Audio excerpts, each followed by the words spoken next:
नमस्कार दोस्तों। Today we shall discuss about hedonic pricing method, which is one of the method of valuing natural resources, maybe forest, maybe wetland or lake or rivers, and this hedonic pricing method captures aesthetic benefit. And I have discussed in my earlier videos also that aesthetic benefit comes under cultural kind of ecosystem services. So, how this hedonic pricing method, or it is also called hedonic price method, hedonic regression method, that is utilized in capturing aesthetic benefit of a natural resource, that we will discuss in today's video. So, without further delay, let us go to PowerPoint presentation.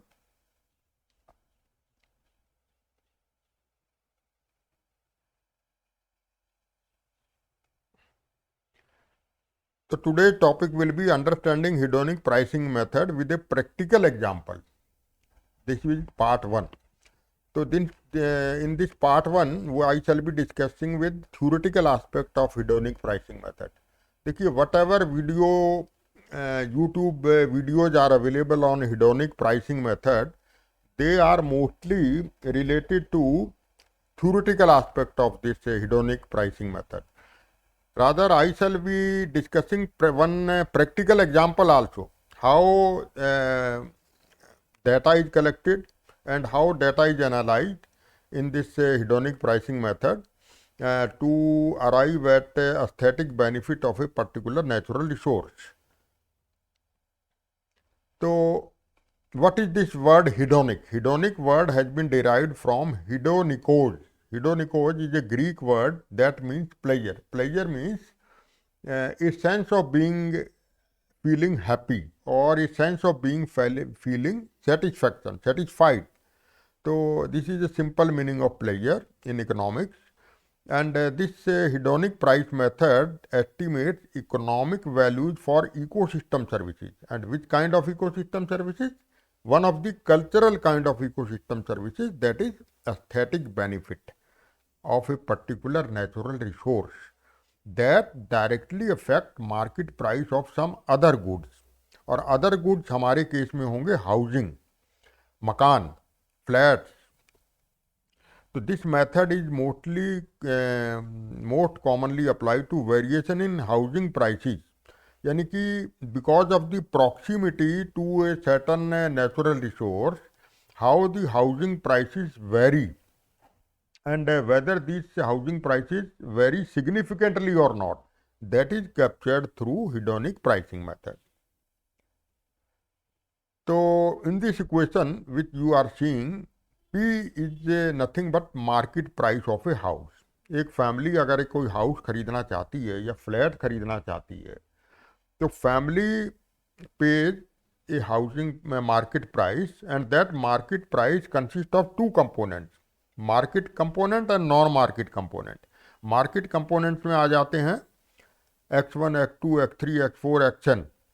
यानी कि price is a function of lot of variables. तो X1, X2 to Xn, these are market variables और market component. Market component में आ जाते हैं आपके structural and locational characteristics और structural and locational attribute. Structural में आपका कितने आपके रूम हैं, number of room they are available, number of balconies, floor area कितना है, whether servant room is there और not, all these comes under structural characteristics. दूसरा लोकेशनल करेक्टरिस्टिक्स भी आ जाएगी, जैसे whether your flat is near to work place, whether how far it is away from market, how far the flat is away from school of the children. तो like that these are locational characteristics. आपका कौन से floor पे है, then orientation of your flat with respect to sunshine, तो that also comes under locational characteristics. Then another variable here is environmental variable, that comes under non market component which the house owner or house buyer is paying. तो इस environmental variable को capture करता है ये hedonic pricing method. Sorry. So in this slide we are seeing that the purchaser or owner of a house is paying for marketable goods that consist of number of rooms, number of balconies, what is the floor area, etc.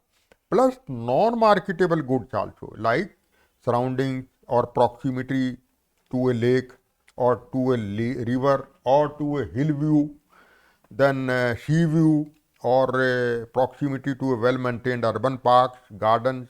तो all these comes under non-marketable goods. इसका मतलब है कि that owner is paying for both quantity as well as quality. Quantity आपकी आ गई marketable goods में और quality आपकी आ गई नॉन मार्केटेबल गुड्स में. तो now I will be showing you some examples from different part of the world. जैसे कि पहला एग्जाम्पल है published in A journal landscape and urban planning. ये एल्सवेयर का जर्नल है, बड़ा इंपॉर्टेंट स्कोपस इंडेक्स जर्नल है लैंडस्केप एंड अर्बन प्लानिंग.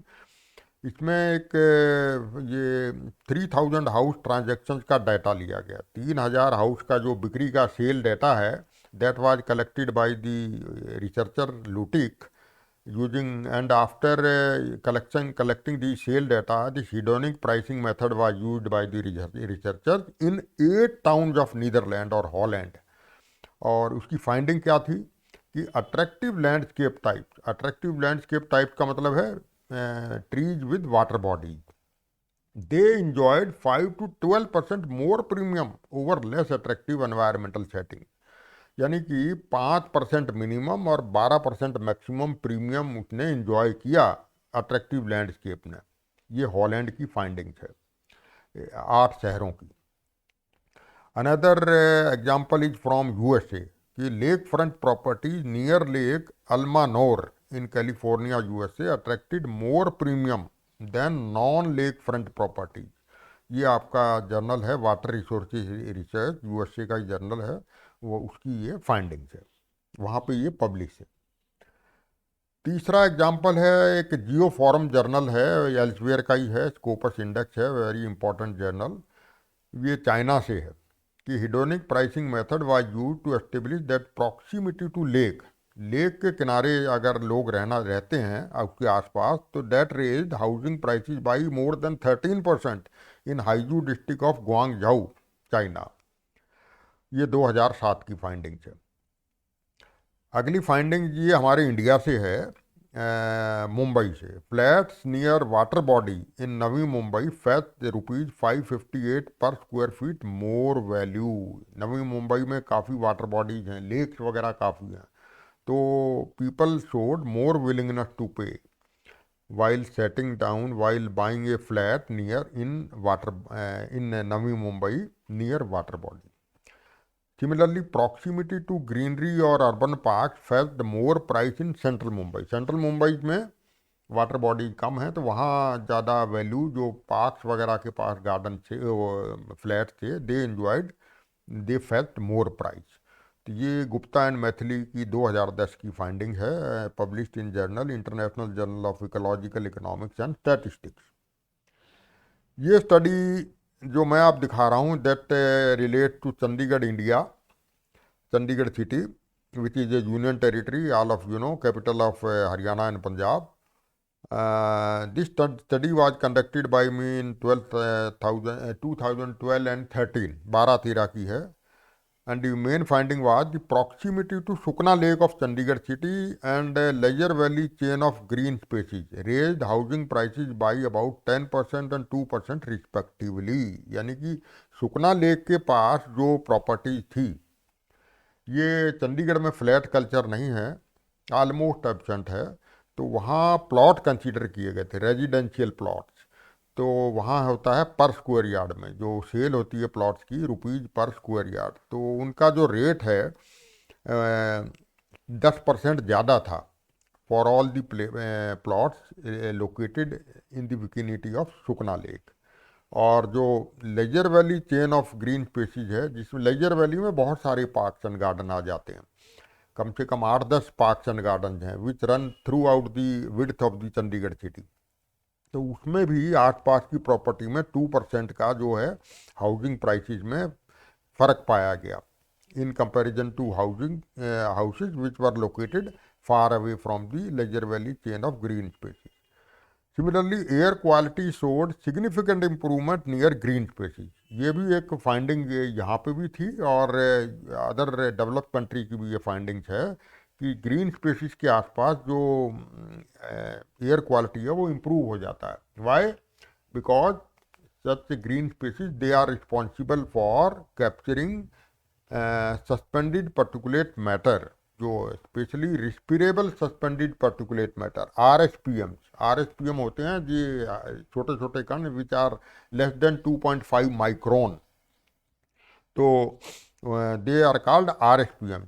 तो एक तो आरएसपीएम कम हो जाते हैं, दूसरा other gaseous pollutant like sulphur dioxide, nitrogen dioxide, ozone, तो they are also considerably reduced near green spaces. तो ये एयर क्वालिटी भी उस एरिया में ज़्यादा थी जहाँ ग्रीन स्पेसिस ज़्यादा थे. तो ये मेरी फाइंडिंग पब्लिश हुई है global journal of science frontier research, USA का जर्नल है. एंड दिस केस स्टडी और this case I will discuss in detail in part 2 of my video.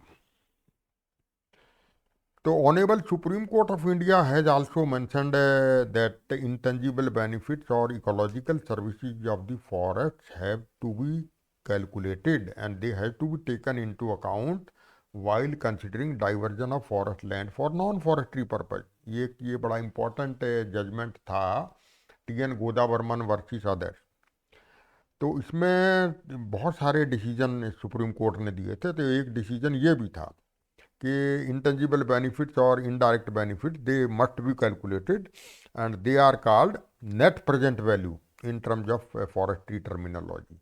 तो ये नेट प्रेजेंट वैल्यू जो है एक शुरू में 2005 के आसपास मैडम कंचन चोपड़ा जो कि हेड थी Indian institute of economic growth Delhi की, उनकी अध्यक्षता में एक कमेटी थी, 3 पर्सन कमेटी. उन्होंने कैलकुलेट की थी for different forest types of India. ये net present value per hectare में चार्ज की जाती है. तो this NPV of forest land is charge by forest department from the user agency when user agency is permanently using that forest area. जैसे एक forest area मान लीजिए hydro electric power project is coming, तो hydro electric power project में तो बहुत बड़ा एक रिजर्वायर भी बनेगा, 1000 hectare of the forest land will be submerged. तो lot of area is required. तो उसके लिए एनपीवी भी जमा कराना पड़ेगा. एनपीवी किस लिए? Because ecological services of that forest area is going to be finished for ever. तो फॉरेस्ट एरिया उसको यूटिलाइज करके कहीं और फॉरेस्ट क्रिएट करके उसको रिवाइव करने की कोशिश करता है. हालांकि 100% तो रिवाइव नहीं होती हैं, क्योंकि आर्टिफिशियल प्लांटेशन में it takes hundreds of year to grow to reach up to that level. तो आज के वीडियो में इतना ही. ये आज मैंने जो डिस्कस किया वो थ्योरेटिकल पोर्शन था about the hedonic pricing method and about the importance of the hedonic pricing method, and the details of the Chandigarh study I shall be discussing in part 2 of the video on the same topic. तो ये Chandigarh study जो मैंने conduct की थी, ये that was in 2012 and 13 when I was doing my MTech in IIT Roorkee on environmental management of river and lake. ये एक programme था जो कि वहाँ IIT रुड़की में चल रहा था. तो I attended this programme of 2 years as a government sponsored candidate. तो मैंने एमटेक डिजर्टेशन का टॉपिक लिया था. ये बहुत इंटरेस्टिंग टॉपिक है. पार्ट 2 उसको ज़रूर देखिएगा अगर आप हिडोनिक प्राइसिंग मेथड में इंटरेस्टेड हैं तो. And I would also like to mention that in the year 2000 मैं एक फॉरेस्ट वैल्यूएशन की ट्रेनिंग लेकर के आया था in faculty of forestry university of Toronto Canada में. तो as a government sponsored candidate I attended that 3-month programme in Toronto, and that I acquired knowledge how to utilize various non-market benefits calculation methods. जो non market benefits calculate करने के method होते हैं, assessment के method जो होते हैं, जैसे कंटीजेंट वैल्यूएशन मेथड है, travel cost method, hedonic pricing method, how they are utilised, how they are used in practical situation. So I utilize this knowledge in my estimation of the aesthetic benefits provided by Sukna Lake and green spaces of Chandigarh on housing transactions. So that we will be discussing in part 2. So your comments are most welcome at through my email ID or in comment which are mentioned in the YouTube channel comment space. And if you like the content, you like the video, you'll share the video, and if you have not subscribed this channel, you must subscribe the channel also, because this is the very important topic for the various exam purpose also, and from general knowledge point of view also. If someone is interested in forestry, or forestry as an optional has been taken in various exams of UPSC and other forums, so this topic will be very immensely benefited for you. तो आज के case में इतना ही. तो we will be now discussing in part 2 in another video. तो नमस्कार.